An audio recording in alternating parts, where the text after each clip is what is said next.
Good evening, everybody, and welcome to what now is going to be weekly episodic episodes, or just weekly episodes of Steve's Wrestling Ramble. I almost forgot my shows of Steve's Wrestling Ramble. Going to be every week. For now, it's going to be Tuesday here at 7 p.m. Central start. If things work out in other areas, I might change it. Maybe till Mondays. I might have it maybe directly after Raw. I know that's a little bit harder for someone like me that's new, at least with shows, and not, as popular, or, ones that do, live Raw reactions like Deluxeman, JD from New York, Joe Cronin that does live ones. JD, I think, is taped. But, they have great following, great audience, and great content. Obviously they have the fan base they have for a reason. But I'm thinking I might move it there to Monday nights, 5 to 10 minutes after Raw ends. Just to, if you want to go big, you got to go up against the big dogs, I guess, and not against them. I mean, because I hopefully respect everybody that does WWE podcasts, but, trying to grow in your own way. So, anyways, before I babble too much and ramble about stuff that's not about Monday Night Raw, let's get into Monday Night Raw. My thoughts and everything with everything that went down on Raw. Raw was from London, England, and something that I should have realized earlier on Monday, which obviously happened, is that Raw was taped. Raw was taped. Early spoilers coming out and all of those stuff. I tried my best. I really did. Like, honestly, I tried my best not to read or view any spoilers or any videos on YouTube already spoiling things from other YouTube channels and whatever. But it was just too hard not to. I mean, I didn't. Like, on one of the videos, I didn't even have to click on it to be spoiled because the thumbnail was the WWE World Heavyweight Championship bracket. So that in itself, I guess, spoiled itself. And even at first, to be 100% honest, I didn't know if that was true or real because I forgot that Raw was in London. So I forgot that it was already taped because I also forgot that in London, when it's 7 p.m., I believe it's 1 o'clock in the afternoon, Central Time. So, everything finished by 2 or 3 o'clock Central Time here in the States. But anyways, even with everything, with things being spoiled and technically even Raw, rundowns already spoiled on different sites, which is fine. That is what it is, and most of them already said in the topic before you click on it that it's a spoiler.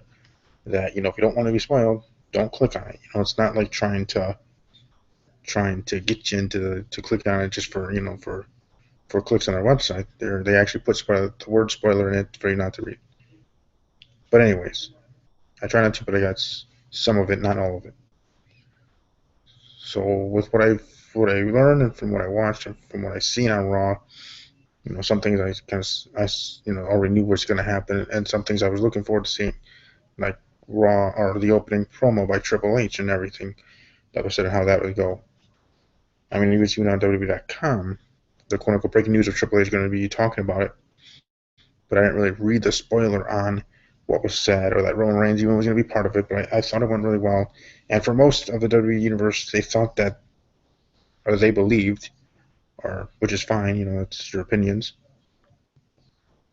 and most would agree, but believe that with that promo on Triple H there with Roman Reigns was already foreshadowing to what most think will happen at Survivor Series, which is Dean Ambrose versus Roman Reigns turning heel and joining the Authority and being Triple H's next guy. Now, I tweeted out while I was live tweeting during Raw, I thought maybe it could be a swerve, it could be a red herring, it could be a situation where WWE plants that seed of us fans thinking that that's going to happen and that's going to be the case. And then we come to Survivor Series, and we have that match. It's Ambrose versus Reigns, and either nobody turns, which would be the biggest surprise of anything, or it's Dean Ambrose, the one that turns. because it could be a situation where, like I said, WWE wants you to think that's going to happen with what Triple H said. But I think with the fact that they had Roman Reigns outright not accepting any offer from the authority and being steadfast and wanting to do it his own way, hard work, yada yada, doing it the right way, doing it his way, winning this tournament, the right way in his way, then I don't see him finally getting to the end, even in the storyline or kayfabe, thinking that why then would he go get to the end of this tournament and facing his brother, our best friend Dean Ambrose, his buddy, and all of a sudden, oh, okay, now I want to turn, or now I want, want to be aligned with the authority when all the way back here, in the beginning, he decided to essentially tell the authority that they can take their offer and you know what. So, I mean, I know I'm thinking of it too much in the kayfabe sense than in the overall, I'm the current WWE thinking. But I don't know. Who knows? Who knows what's going to happen? Who knows what's going to even happen in this tournament? Tournaments, whether it's March Madness, whether it's like playoffs in the NFL, there's upsets. There's situations like that where like, oh my gosh, jaw dropping moments, and maybe that could happen here within the tournament moving forward. Now the first round looks pretty simple, or at least very simple on how predicting who's going to win and who's going to move on, at least to the next round. But from there, then stuff gets interesting and real there, on how they're going to move forward. Now I know we assume it's going to be Reigns and Dean. I hope it's Dean Ambrose that wins the whole gosh darn thing. I was a big fan of Mark of Dean Ambrose, for Dean Ambrose. But if that's not the case, then that's not the case. If WWE wants to, have some intrigue, whether it's on SmackDown or Raw or something, where there's an upset where someone else wins, whether it's Cesaro beating Roman Reigns or something, or whether it's maybe Dean Ambrose losing here in the earlier rounds, and him the one turning heel against Roman Reigns at Survivor Series, but not being in the match, as in joining the authority and helping in that way or something, or if you think of that way, which would be even more plausible or make more sense. Let's say if that happens, Dean loses or whatever, or Reigns loses, whoever it is, and the other is in the finals, and they win the title. They're crowned the new WWE World Heavyweight Champion, and they're having all celebration, yada yada, and they're awarded the title, maybe even by Seth Rollins himself, and obviously not authority Seth Rollins, just a regular Joe Seth Rollins, out there, you know what I mean by that. Kind of like when Daniel Bryan, when he had to relinquish the IC title, and then handing it to Ryback at the Elimination Chamber when he won it there. But either way, you have that situation happening, and then the other turns on their friend because of the other being jealous because they got eliminated earlier when we in the final. Something to that extent, I don't know. I mean, I was just thinking out of the box here, trying to think of how they're going to put this forward. But seeing from this tournament and who was in it, Titus O'Neil, Kalisto, even had Tyler Breeze in this tournament for the WWE World Heavyweight Championship. It would have been a little bit more interesting, or just interesting at all, if you had one or two or all three of the New Day in that tournament. Now, obviously, all of them would lose, but still be entertaining for each of those matches and be a good sign, at least in the WWE Universe eyes, of what WWE wants to do with each and every one of the members of the New Day whenever the New Day ends. Because that time will come. Just like any stable or tag team, then what are you going to do with these superstars? Are you going to position them as singles superstars, single wrestlers and individuals in their own right thing and all that other stuff? And I think that would have been a good jumping off point if you had them in the tournament at all. But then, yeah, that's just me. And actually, there was a post on the Main Event Marks group, Facebook.com/Pro Wrestling Marks, about Dolph Ziggler and something. And I made the comment of maybe the fact that Dolph Ziggler and Cesaro are going to be facing the widely rumored and predicted ones that will be the finalists of this tournament that ends Survivor Series. And I stated in that comment that I believe that could actually be more of a positive thing for them than a negative thing. Like I said, there could be an upset. Ziggler could win, or Cesaro could win, and Ambrose and Ramble, Dean Ambrose and Roman Reigns could both be eliminated and gone from this tournament. I doubt that, but you never know. That's was supposed to be the unpredictability of a tournament like this. And that's the point. To be unpredictable. You never saw it coming. But whether that does happen and they both win, or one of them win, or neither of them win, I still think it can be a good thing for both Cesaro and for Dolph Ziggler. Now, in the way that I'm thinking, or at least in my opinion, or how I think is actually a good thing for them, is that because they get to work with at least one of them with a future WWE World Heavyweight Champion. B, they're going to put on a great match because you have Dolph Ziggler against Dean Ambrose, I believe, and Cesaro facing Reigns in the next round. And then, those matches are going to be good. Those matches are going to be, 4 to 5 star matches themselves, which is then putting them over, which you can do. You can put a superstar over even in a loss. I know it benefits the winner more than the loser, of course, but still, it takes two to tangle. A good match. Those two work good together. And then even in backstage thinking, then maybe it might open some eyes there in the WWE that should be already opened anyways about Cesaro. And to a lesser extent, Dolph Ziggler. Because I don't think Dolph Ziggler is going to be getting the WWE World Heavyweight title anytime soon from whatever backstage antics he's had against WWE that he made public or said in private, to the fact that he is injury prone and they don't want to deal with that because they already are dealing with that with Seth Rollins and did with Daniel Bryan when he was the world champion, and then again as IC, Intercontinental champion. So they're not gonna give that proverbial ball to Dolph Ziggler and run with it as the next WWE World Heavyweight Champion. But it still, like I said, could benefit him and will benefit him by facing Dean Ambrose in this tournament. I kind of did like the Titus O'Neil was in this tournament. He, in a way deserved it. He's been working hard. He's earned it, in my opinion. But also, like I said, in the same extent, it would have been nice to see one of all three members of the New Day. Now, so just think about this. Let's say we did have a full staff roster. Let's say we did have Randall Keith Orton, John Cena, Brock Lesnar coming back. If he did, then maybe they just called it back earlier, pay him extra money for this one appearance.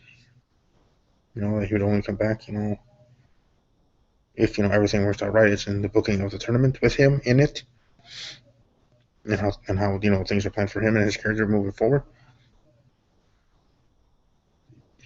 So you would have Randy Orton, John Cena, the Beast, Brock Lesnar. You can also have Rusev in this tournament if he wasn't injured, and Rusev could have been a viable candidate to get to the Final Four, to be in the semifinals of this tournament, which I'm assuming could be on the Raw go-home show of Raw heading into Survivor Series. That's another thing I want to talk about. Survivor Series, how this tournament format looks like it's going.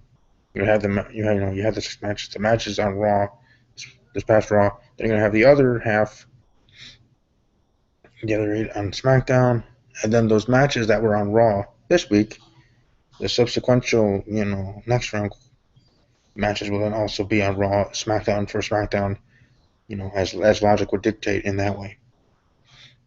And then you go into By that time, you get to the semifinals, which then will be on Raw, on the go-home show the following week, and then the finals being set up to promote, obviously, of course, from after the end of Raw to Survivor Series itself that Sunday during that week.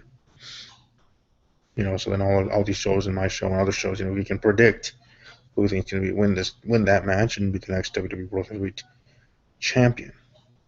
But the fact that they're doing it this way is kind of interesting. I like that they kind of took my idea of having more than 10, having 16 WWE superstars in this tournament. From the start, you have 16 WWE superstars. I kind of wished it was 16 WWE superstars and it being the whole tournament at Survivor Series. Like you have the whole tournament at Survivor Series, 16 superstars, and you have that whole tournament play throughout the whole night, kind of almost in a back-to-back kind of way, or back-to-back kind of situation. It's not like you're having the wrestler in a row. Like you map it out where whoever goes first is obviously then you're gonna have to wait and then go first in the next round, and you still plan it out that way, and you still have enough time, at least I would think you would, to have at least a tag team title match, a Divas title match, and maybe an IC title match. Who knows? IC United States title match, and have those champions working twice. If they were in the tournament, like let's say we didn't know what the tournament looked like. If they were going to hold it off all the way to Survivor Series and we didn't know what it looked like, then we thought maybe both are thinking that both U.S. and United States or IC champion would be in the tournament, and just say they work twice that evening, or even more than twice if they move on from the round of 16 to even to the quarterfinals or finals, semifinals, however. So I would have rather had it at Survivor Series, so the whole thing had like a the games tournament, yada yada, have that whole thing there. And if you wanted to even build up Survivor Series or try to make it even more of an extravaganza as it's supposed to be one of your 4 major pay-per-views, for God's sakes. Maybe for the special situation that they're in, and maybe for one time only, you make Survivor Series 4 hours. 4 hours. Make it 4 hours, then you definitely have plenty of time to have all those matches with those 16 WWE superstars in that tournament, and still have your other matches and maybe a few backstage promos, or maybe even an opening promo by Triple H and Stephanie McMahon to kickstart the tournament. Heck, you could still have that same exact promo that was done last night on Raw, done at Survivor Series to kick off Survivor Series, planting that seed there as the Survivor Series, as that tournament went along. You thought, first will Roman Reigns win each of their matches and stuff like that. How that will play out, but you'll also be thinking in the back of your mind, will he be the one to turn? How will that go? How will that web be weaved, so to speak? I think it would have made for a heck of an entertaining kind of feel if you did it that way. I mean, heck of an idea. Obviously, you already know how much I like and was gushing on my special edition Saturday episode that you can check out anytime after this one. Gushing about how I like the elimination style tournaments, whether it's tournaments or just matches like Elimination Chamber, the Royal Rumble itself. Hello, everybody loves that and anticipates it and looking forward to it. You have podcast shows and other things, and just people having Royal Rumble pools. And obviously, for any WWE pay-per-view, people have pay-per-view parties, but even more so for the Royal Rumble, they have pool, like Royal Rumble pools. Obviously not betting money, not gambling, but just fun little pools of picking and picking numbers and that kind of fun stuff. Like I will be having for Steve's Wrestling Ramble, I will be having a pool, a Royal Rumble pool for the 2016 Royal Rumble. I do have already a high amount of people that were already showed interest. If you yourself you're watching this live or later on and you're interested, more than welcome to tweet me at the Twitter handle there at WWE_podcast and let me know that you're interested. A simple tweet, and I will put your name there in the proverbial hat and draw it. Usually I'll do it an hour and a half to an hour before the pay-per-view even starts, and then I will tweet it out, since I will have a lot of individuals to tweet out.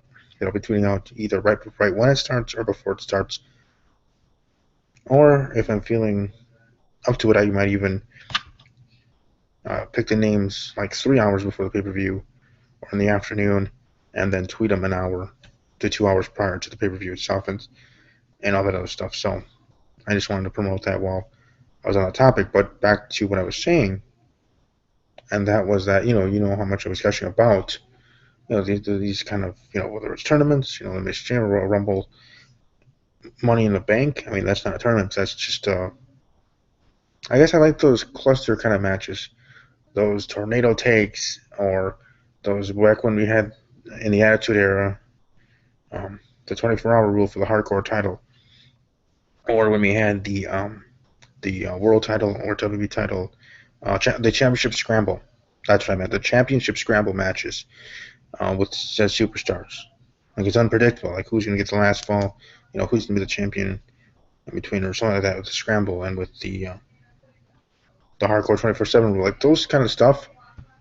Obviously in the end everything's um, everything's scripted and planned, and if you're going to get to an end result. But for me, whether it was back when I was a child and believed it was real, which I did, I'm not going to lie, I did believe that at some point in my life. But even now, at the job that I'm doing here as a podcast host and understanding the business of sports entertainment and WWE,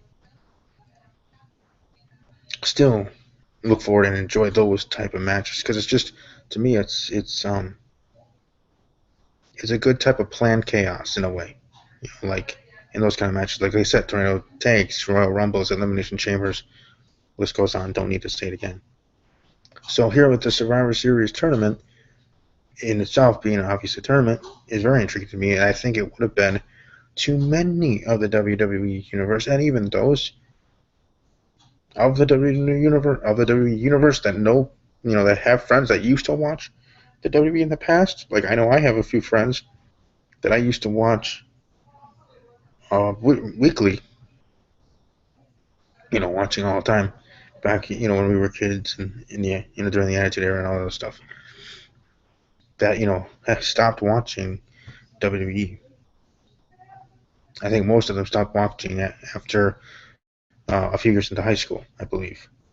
So I believe they stopped watching 2003, 2004, whenever. I don't know specifically, but the point is, to those people, they might came back for this to watch, this tournament, to watch on the WWE Network of the pay-per-view. So then you get at least a new subscriber for the free month, and then if you do the pay-per-view right with this tournament being like a Deadly Games tournament, you don't even have to call it that. You don't even have to call it anything. It's just the WWE World Heavyweight Championship tournament to crown a new champion. Simple as that. But I don't know. I mean, I guess this one works because you kind of slow burn, and you get to the point to the Survivor Series, and you have the finals there, and you still have a 3-hour pay-per-view. You have all the matches and the backstage segments that you already wanted, and maybe even already planned before Seth Rollins got injured and on the shelf for 6 to 9 months. But then again, I harp back on what I said on Saturday's special episode. That's why WWE needs to plan to push more stars, or at least start to push stars before Seth Rollins' injury. That would have been best for business. And it's not that they don't do that. I'm sure they do, but it's not recognized by the WWE universe. You might be known by that one superstar or whatever's been said in the back to them by whoever, whether it's Mark Carrano or anybody, Road Dogg, Jesse James, or whoever works there in the back for live events or Raws or whatever shows. But if the WWE universe doesn't see it on WWE television, then we don't know that WWE's even fathoming, thinking about pushing a superstar in any way. But then again, that could just be me. Maybe I don't understand, but like I said, it's my opinion. My opinion, and I guess I'm sticking to it.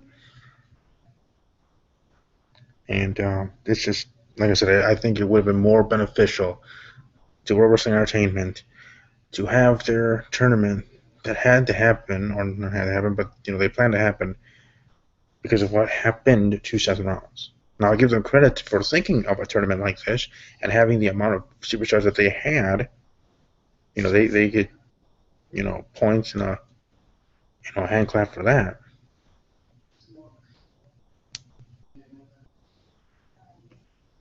But more so would have got it if they had the entire thing, like the entire, well, yeah, the entire thing on the pay per view. It just would have been more interesting, and you would have might have even garnered new fans. Not saying this tournament still can't do that job. It just might just be doing that job to a lesser extent.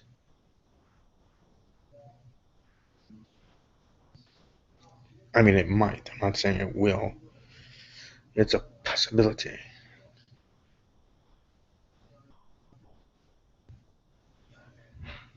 But I don't know. It's just unfathomable to me that WWE wouldn't do it that way. But hey, they're WWE. They know more than I do. They know more than most of us fans and marks and everything. But still doesn't mean we can't say our opinions. Still doesn't mean that we can't be passionate about what we're saying and that we think this is better than this. So then why are they doing this? They should be doing this. Everybody has a brain and everybody's entitled to their opinion, whether you agree or disagree. It's an opinion. And mine is, like I said, should have had it at the pay per view. Should have had it whether it's 8 superstars or all 16 superstars of WWE's choosing at the pay per view. And if you think this is supposed to help with SmackDown, we talk about so much about SmackDown, supposed to be better, and we're supposed to, oh, it's going to be better when it gets to 2016. Maybe it will. But if it doesn't go live, whether on the network or Raw, then SmackDown's just going to be what it's always been. And it's never going to change. Because it's always, obviously, going to be taped, and people will always be reading the spoilers. And how does that help SmackDown? Tell me. Someone enlighten me how that helps SmackDown. Because, like I said, everybody has an opinion, and I'm willing to listen. But in my thought process, it doesn't. They need to go live. I know I'm getting off topic, but it's wrestling. It's Steve's Wrestling Ramble. Rambling about WWE. It's okay. But but SmackDown doesn't need to go live in 2016, and even more so, in my opinion, I think it needs to go live on the net, or not on the network, USA Network, on USA Network on TV, cable TV, SmackDown going live, more pressure, and that way, if they go on the network, then on USA Network, and then going on their own network, the WWE Network, to do a better job and actually give a you know what about SmackDown. Because if you think this tournament is supposed to help SmackDown in any way by having these matches there, sadly mistaken in my opinion, because again, taped is not helping SmackDown right now, and it never was.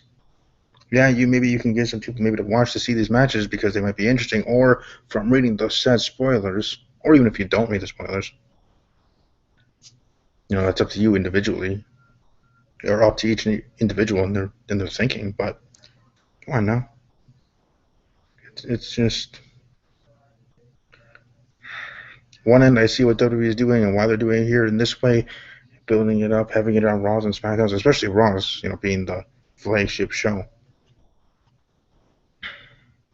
So I see that and I respect that in the business sense, in the business model thinking on WWE's part.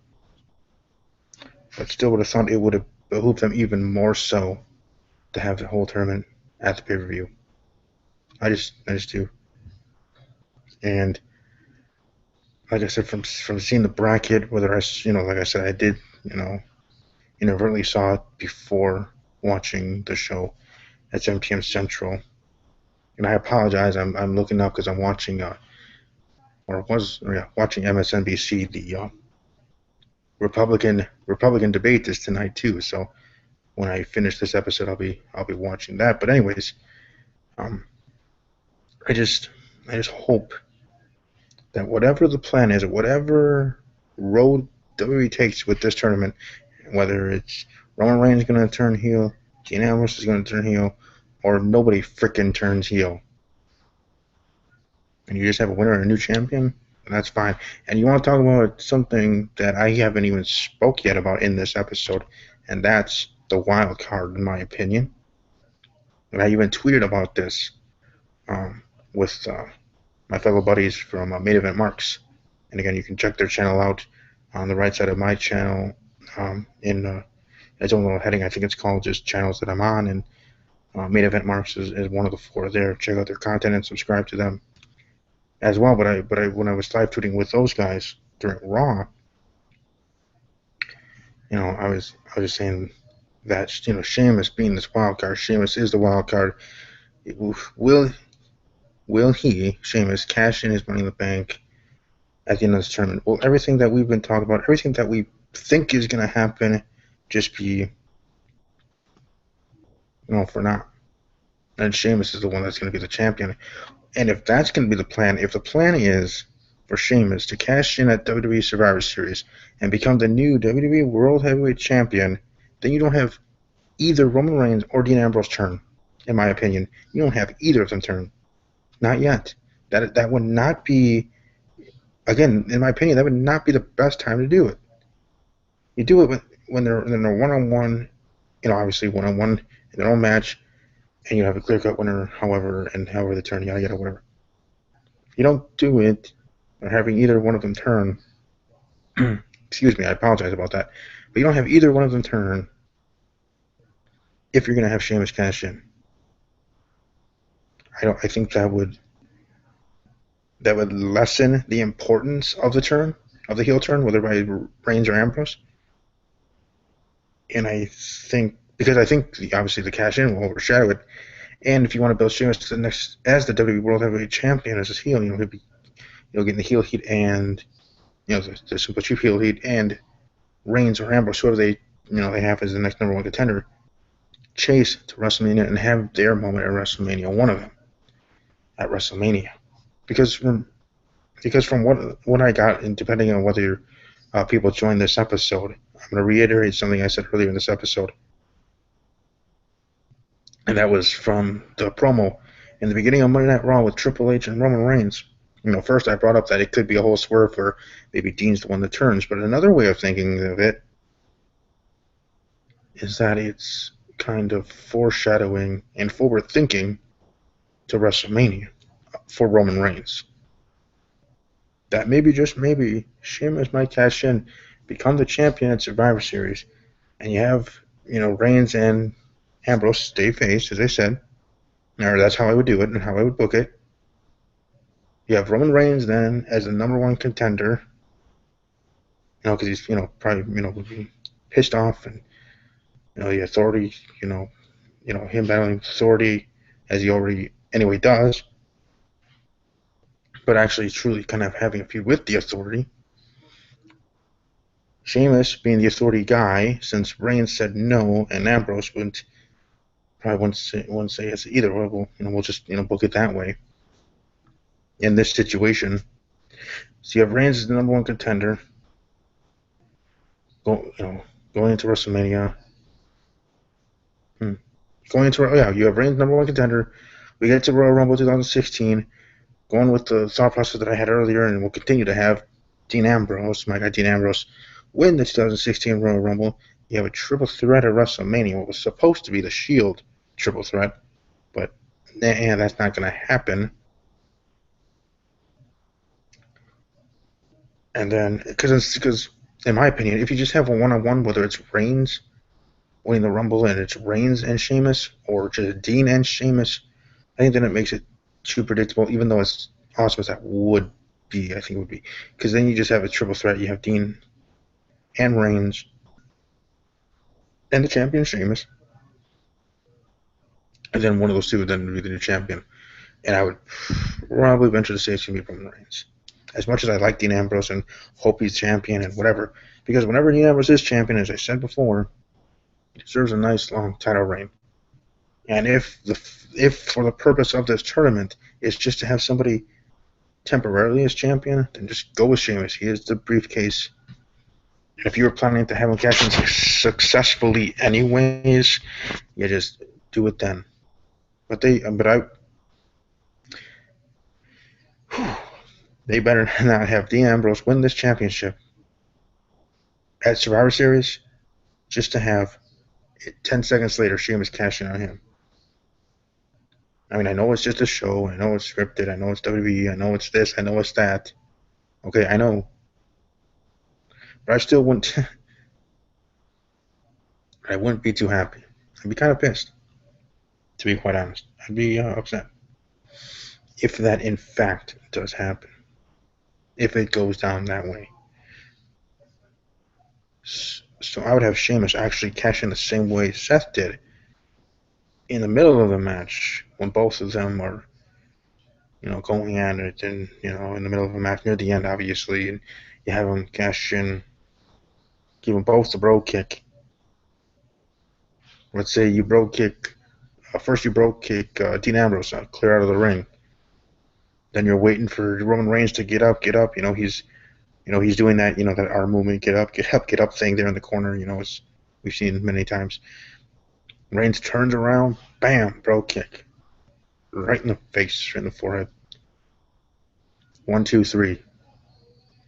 Sheamus is a new WWE World Heavyweight Champion, and even more so, the same thing that happened to Roman Reigns at WrestleMania 31, deja vu, the same thing that happened at WrestleMania 31 is happening at WWE Survivor Series. If it goes the way I'm thinking, if it's booked this way, maybe I'm overthinking it, but it's just, again, take it with a grain of salt. My opinion, it is what it is. But in this situation, then you have Roman Reigns. They're in kayfabe extra pissed because this thing, this situation, happened again. Seth Rollins cashing in at WrestleMania 31 in the middle of his match with Brock Lesnar, where he thought he was going to get, where he was actually doing well, maybe even was going to win, and whatever. And it didn't happen. Seth cashed in as champion. Now we go many months later, and the deja vu happens again. Now Sheamus with the briefcase, cashing in his match at the end of a tournament, end of a freaking tournament itself, to cash in the middle of his match, at the end of the match, maybe where he was going to win. Or let's say he was even set up to give him a second, or to give Dean Ambrose a second Superman punch, or whoever's in there with the finals. But most are thinking Dean Ambrose. And then you hear Sheamus's theme music, or his new theme music, I guess. Even though I did like his old one better, but anyways, that's not the point. But his theme music is off. He comes down the ramp, and does what I said does, and then becomes champion, and then you have that extra motivation for Reigns. You have to maybe even grow sympathy for Reigns by the WWE universe, and that way now staying as a face, because in my situation here and scenario, both Reigns and Ambrose stay face. And then you do what you do moving forward all the way to WrestleMania 32 there in Dallas, Texas. Where then that could be the moment for Roman Reigns. Maybe that is what that promo on Raw with Triple H was foreshadowing or forward thinking, or however you want to word it, to WrestleMania. Less so to Survivor Series. The grand plan. A grand plan for him at the main event at the grandest stage of them all, WrestleMania main event.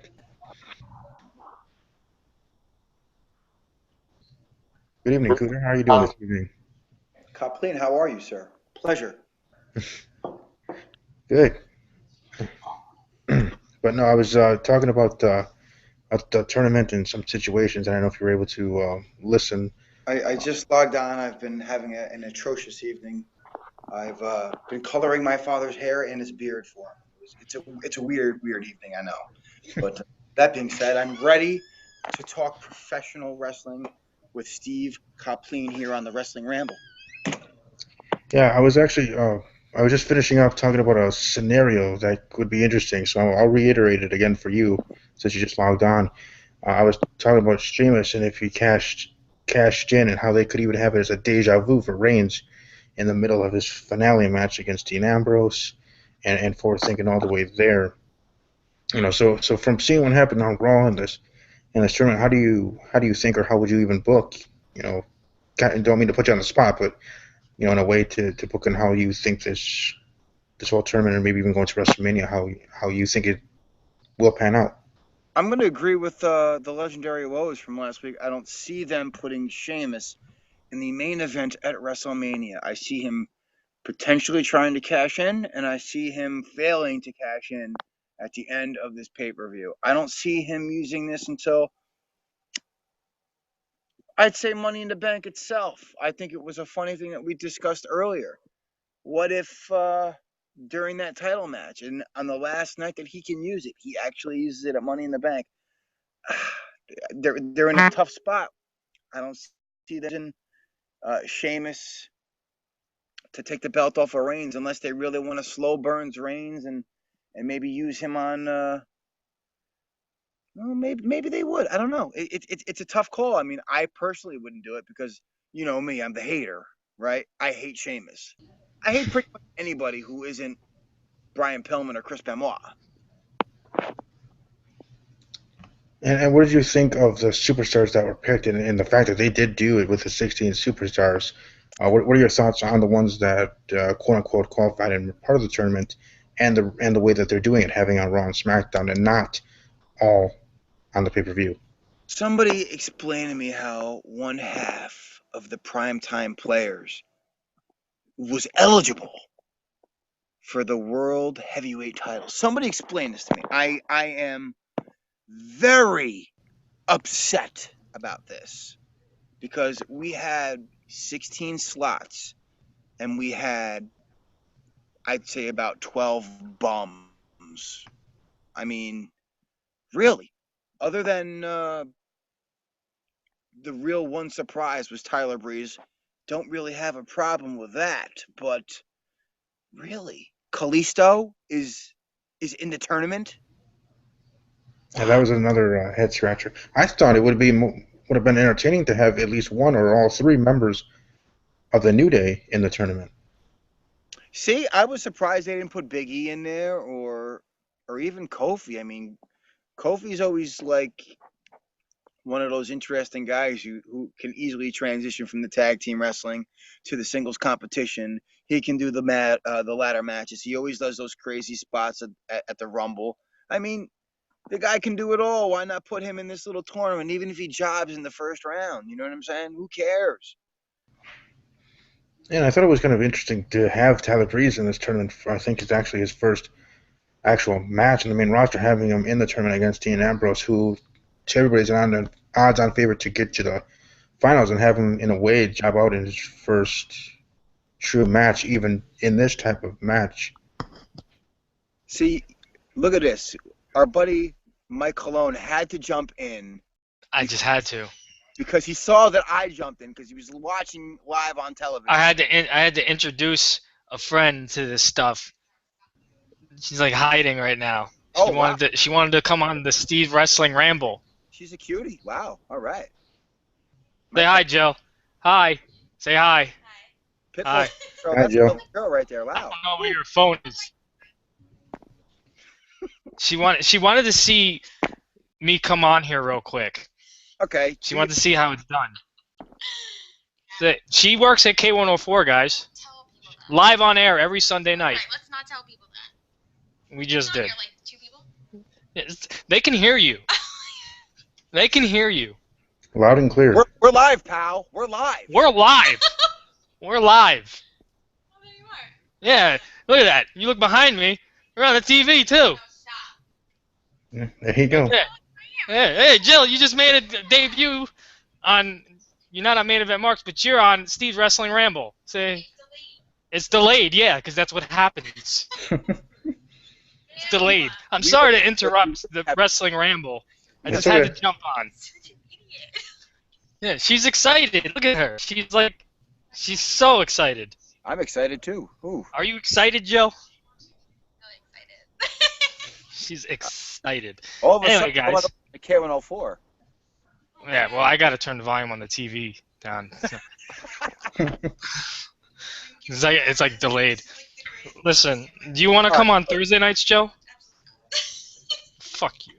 Anyway, guys, just want to say hi. Language. I'm out of It's here. a family show. All right, take care, clone. All right, guys, have a good one. Sorry about that. No, that's fine. I know he sent a message. I was gonna give a shout out to Jill during the episode, but I was gonna wait a little later. I didn't know he was gonna do that. But that was fine. Neither did I. But well, let's get back into it, shall we? Yeah, I was gonna ask you your thoughts on with Tyler Breeze in this tournament and essentially jobbing to Dean Ambrose, who everybody thinks going to be the finalist. Do you think that was smart? Do you think that was smart by WWE to put uh, Tyler Breeze in this tournament just to be in that, and that being his first main event match? Well, let's. I mean, Raw match. Yeah. Tyler Breeze has got to pay his dues. And, he was a top dog in NXT, never really won the title. He had some really good matches. That kid's got a bright future. He's not bad. I think it was good exposure for him to put him in the tournament. Yeah, we're going to jump. We're still trying to figure out what to do with him. You know what I mean? So, I mean, I think it was a good idea just to throw him in there, just to get people talking about him. I mean, it would have been nice to put him up against, Ziggles in the first round. I kind of figured, Ziggler would win, and then maybe they would face each other in the second round, which is the way the brackets lined up, if I'm not mistaken. They could have potentially had a nice little matchup in the second round. Alas, we had to put him with Dean Ambrose, who's probably going to be in the finals against the, expletive Roman Reigns. Mm-hmm. Now, I'm sure we brought this up on Saturday, but do you think if it does come down to Dean Ambrose and Roman, is that one of them does, or do you have to turn heel? I don't think they have to do that. I think they're going to do that because that's the only booking that WWE knows. It always has to be a Survivor Series screw job. I mean, we have Shawn Michaels and HBK. Oh, excuse me. Wow. Shawn Michaels and Bret Hart. Wow. And then we had, the Rock Mankind screw job where they were making fun of the whole original screw job. So, I mean, I don't know. I would rather see a face-on-face type of booking here with maybe, like we said earlier, Sheamus cashing in. Yeah, because I have a weird feeling that that's going to be the case, and if that is the case, then I don't want my guy Dean Ambrose to win the thing, because then he would just have Sheamus cash in. But as I've said, as Ajime himself has said, that when Sheamus cash in, it should be unsuccessfully. He shouldn't be the champion, because I think forward booking to WrestleMania, I think it should be more of a Reigns Ambrose type of feud or a Reigns Ambrose type of program. I'm still in the mindset that Dean Ambrose should be winning the Royal Rumble. So if that's the case, then he's not. Then I shouldn't be hoping him to win this tournament, even though I still am in a way because I'm still a fan. But but just in that kind of thinking, it's just interesting. I'm just upset at the tournament in general. I think the participants were sloppy. The ones that they picked, we could have easily had a prize or two. A returning Daniel Bryan, so to speak, or maybe even a Brock Lesnar or Cena. I mean, I knew we weren't going to get Cena. I was positive we weren't going to get a Lesnar, but it would have been really cool if we did. And then, hell, what better way but than to have that Brock Lesnar, Roman Reigns in the finals to see who would have really won at WrestleMania. You know what I mean? I mean, that would have really been cool. So, I mean, that's really all I say about this. And damn, my phone is about to die, Kathleen. I'm sorry. That's fine. I'll check you later. It was a pleasure joining you. I'll see you on Thursday, brother. Yep. See you Thursday night. Thanks, brother. Have a good Take night. care. You too. So, as I was saying, I just think and I would have thought that WWE would have had this tournament at the pay per view itself. It just would have made more sense. Would have been better. You could have got new eyeballs to the product and the pay per view and yada yada, as I've explained earlier in the episode. And thank you to those that were watching live, and if Cologne and Jill are still watching live, hello. But it's just this tournament could have been better, and just to think how it could have been if you had John Cena, if you had 100%, Daniel Bryan never got injured, if then again he might have been in a whole different situation, but still, they could have had Daniel Bryan, John Cena, Brock Lesnar, as Cooter alluded to, even Rusev if he wasn't injured.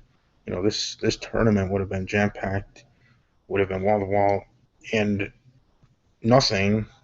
I mean, it's still, people were still going to predict things, but nothing would have been, at least in my eyes, from the beginning, as predictable as the matches were. Like Kevin Owens against Titus O'Neil, Kalisto, I forget who's facing, but that match.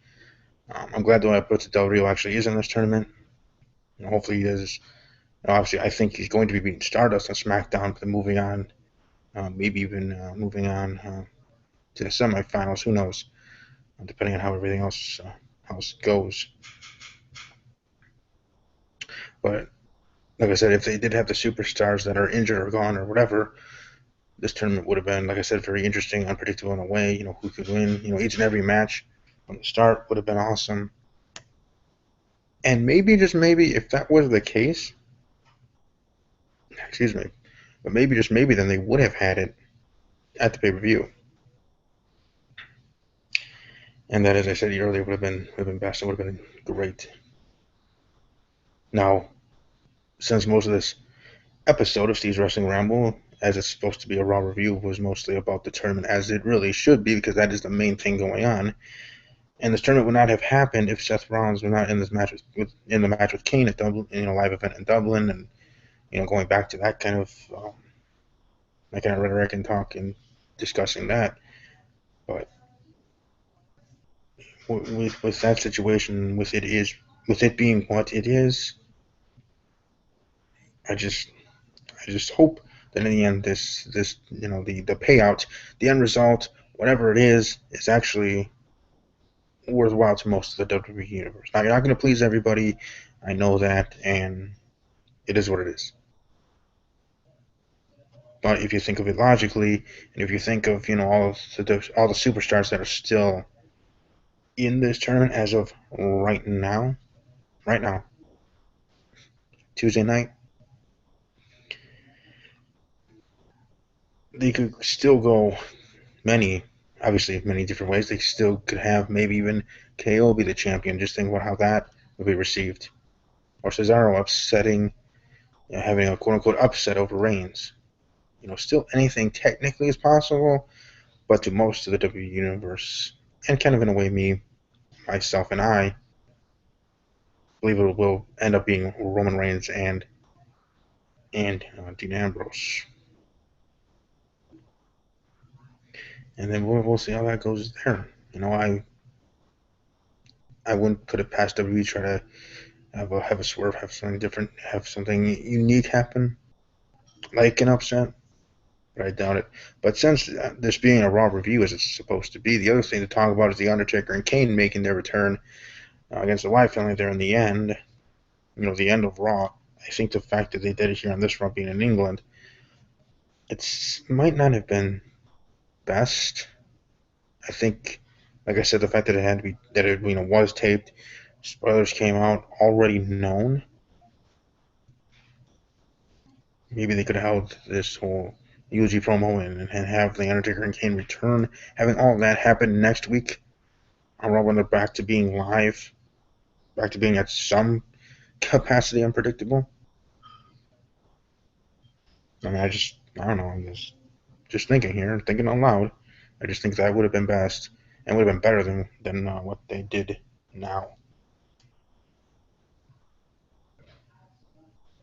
I mean, why?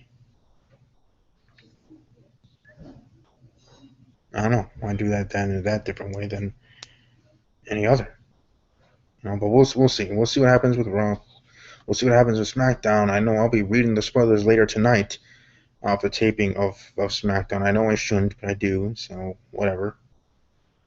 As Batista says, deal with it. Just like I have to deal with the fact that it doesn't look like Dean Ambrose will be the next WWE World Heavyweight Champion, but we'll see.